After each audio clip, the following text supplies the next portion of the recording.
হায়দার আলী টানা 4-6 চিটাগাং কিংসের স্বস্তির জয়। পাকিস্তানি এই ব্যাটারের 18 বলে 48 রানের ঝোড়ো ইনিংসে জয় নিয়ে রাজার বেশেই মাঠ ছেড়েছে কিংসরা। পুরো টুর্নামেন্ট জুড়ে গতি আর লেন্থে ব্যাটারদের নাভিশ্বাস তোলা নাহিদ রানা, আকিব জাভেদরা একেবারেই মলিন পারভেজ ইমন, হায়দার আলীদের সামনে। বৃথা গেছে রাইডার ইফতেখারের কষ্টার্জিত হাফ সেঞ্চুরি। বিপিএলে ব্যাট হাতে ধারাবাহিকভাবে রান করে যাওয়া ইফতেখার আহমেদের 65 রানের ইনিংসও আটকাতে পারেনি রংপুরের হারের হ্যাট্রিক। দুর্দান্ত বোলিংয়ের জন্য ম্যাচ জয়ে বড় অবদান আছে আলিস শরীফুলদেরও।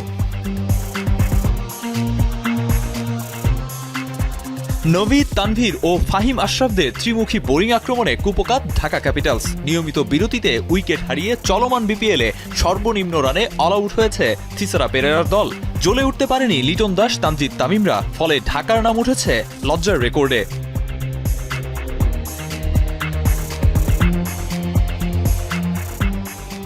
মামুলি টার্গেটে ব্যাট করতে নেমে ডেভিড মালানের 16 বলে 37 রানের ইনিংসে ভর করে 9 উইকেটের বড় জয় তুলে নেয় বরিশাল। বিদায় নিশ্চিত হয় ঢাকা ক্যাপিটালসের। সেই সাথে রংপুর রাইডার্সকে টপকে পয়েন্ট টেবিলের শীর্ষে উঠেছে তামিম ইকবালের দল।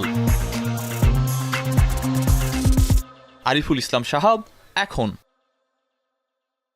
আগামী গড়ার সময় এখনই। আমরা আছি আপনাদের পাশে। Smart laptop, shaping the future.